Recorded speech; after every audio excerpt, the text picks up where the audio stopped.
Good evening. Tonight I will be talking to you about phonological and phonemic awareness.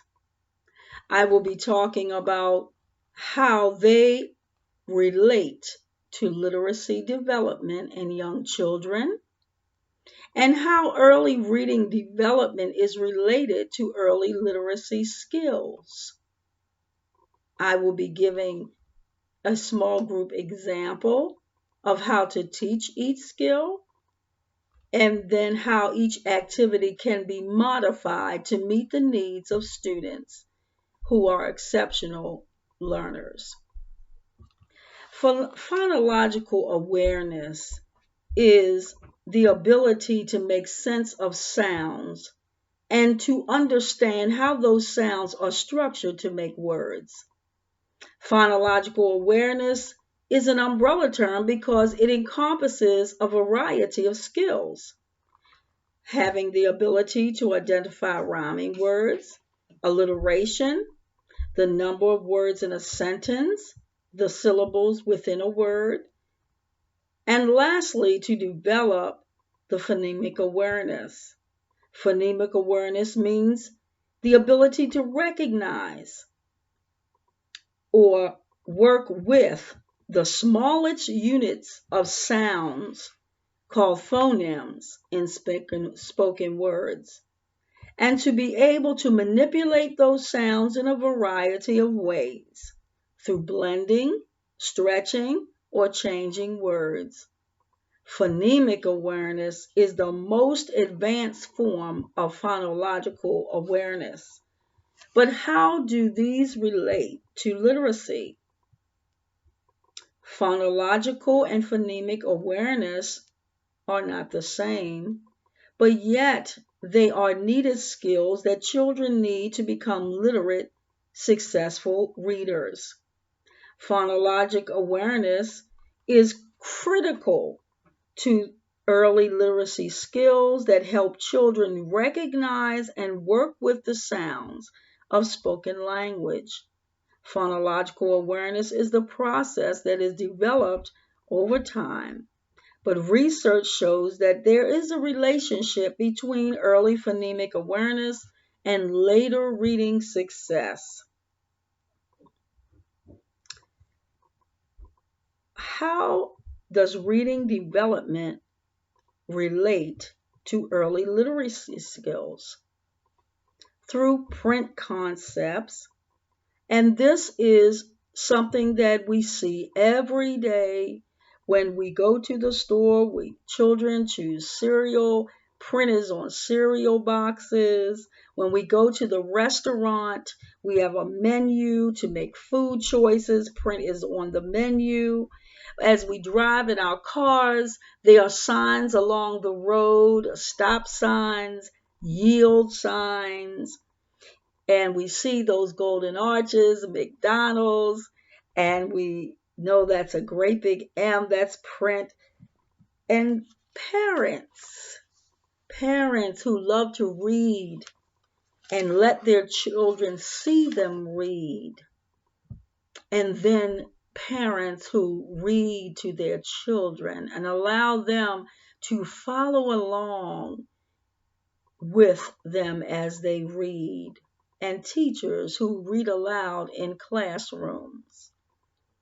Then letter naming is a strong predictor of later reading success.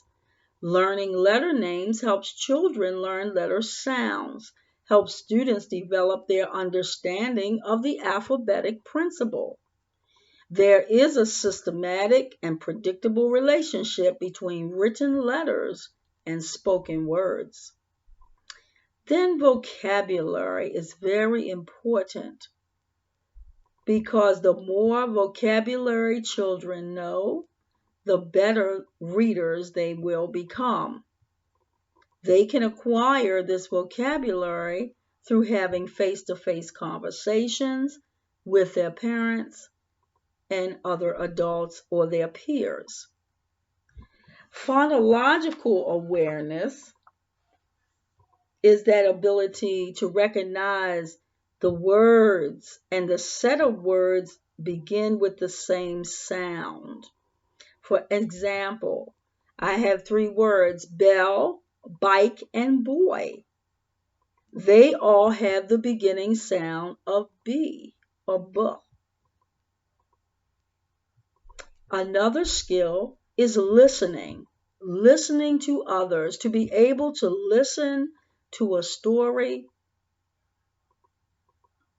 and question and think about what's going on and to retell it, and speaking and taking turns speaking, continuing conversation through multiple exchanges, which leads to comprehension, which is the reason for reading. The ability, comprehension is the ability to decode words, understanding the meaning of the text. There are a variety of skills that children bring to the reading experience to help them comprehend what they are reading: vocabulary, background knowledge, prior knowledge, and listening skills. There are activities that can build each skill. For example, with print concepts, word walls. Word walls, teachers can ask to have the word wall and letters of the alphabet on the wall, and teachers can ask small groups. One table of children might find all words on the wall that begin with T. Another group might find all the words that begin with R. And then another group would find all the words that begin with A. Letter naming. There's a game that can teach this skill called Mama and Me. The teacher makes pictures of animals and their babies, and each student has a deck of these cards. The teacher asks the student to help Mama find her babies. Mama represents uppercase letters and her baby represents lowercase letters. And as in this picture of the frog with the mama frog, capital F, and the baby frog, lowercase f, and they would match and find that. Vocabulary. For vocabulary, you can use a small group of 3 to play a game to allow the academic vocabulary to bubble up naturally in conversation. As a kindergarten teacher, you could place a number of paper plates marked with a number on the floor of a kindergarten classroom and ask students to place a foot on the correct announced number. The small group of 3 collaborate to answer the discussion question using the vocabulary of the text. Phonological awareness activities can be used in rhyming activities where children learn to recognize when words have the same middle and ending sound. Alliteration activities focus the shifts to the beginning sounds of the words. And onset and rhyme activities involve segmenting initial sounds and ending syllables in selected group of words. These activities make children aware of the sounds of language and lay the foundation for phonemic awareness. Listening. You could have a listening station where students listen to digital recordings of their teacher reading a complex informational text aloud and then discuss the questions the teacher poses at the end of the recording. For speaking, readers' theater. Readers practice reading and rereading a script that was prepared or developed on their own, and then students present the text to the class while others listen. Comprehension. Students can decode words accurately but do not understand the words they are reading. Students can work in pairs, reading a text, asking questions, and sharing their thoughts about the answer. All of these can be modified. Use student data to adjust to the needs of the child because children learn best with their peers, explicit directions, and direct direction, instruction. And sometimes you can modify the time. Sometimes less is more, 10 to 15 minutes, less than that on activities. Adapt to space and material. Play word and sound games. Do not drill, but just have fun.